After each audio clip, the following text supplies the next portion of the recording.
વિધાનસભામાં બાયડના ધારાસભ્ય ધવલસિંહ ઝાલાએ નિગમ વિશે વાત કરી છે। આજે ઓબીસી એસસી એસટી વિભાગની ચર્ચા થઈ। પહેલા લોન આપવામાં આવતી અને બોજો પાડવામાં આવતો। ઠાકોર કોળી સમાજના 45,000થી વધુ ફોર્મ ભરાયા છે, ત્યારે ઠાકોર કોળી સમાજને લોન આપવા 500 કરોડ સુધી ફાળવવામાં આવે। તમામ સમાજને સરળતાથી લોન મળે તેવી વ્યવસ્થા કરવાની માંગ ઉઠી છે।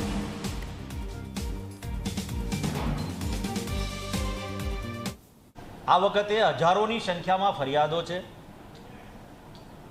ઠાકોર કોળી વિકાસ નિગમની એકલી વાત કરું તો 45,000થી પણ વધુ ફોર્મ ભરાયા છે। પરિસ્થિતિ એવી છે કે જે પ્રકારે મેં સરકારને વિનંતી કરી છે કે ભાઈ ઠાકોર કોળી વિકાસ નિગમની અંદર આપણે આકારણી ઉપર જો બોજો નહીં પાડીએ તો જમીન ઉપર બોજો પાડવાનો થશે અને આ સમાજ પાસે, ગરીબ સમાજો પાસે જે પ્રકારે જમીન હોતી નથી એના કારણે એ બોજો પાડી નહીં શકે અને લોનથી વંચિત રહી જશે।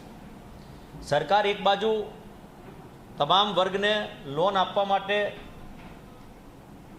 કરોડો રૂપિયા આપે છે, પરંતુ એક જ્ઞાતિ સમીકરણના આધાર ઉપર ક્યાંક ને ક્યાંક ઓછા પણ પડતા હોય છે। વિનંતી કરું છું કે ઠાકોર કોળી વિકાસ નિગમને 500 કરોડ રૂપિયા સુધીની લોન આપવા માટે સરકાર વિચાર કરે।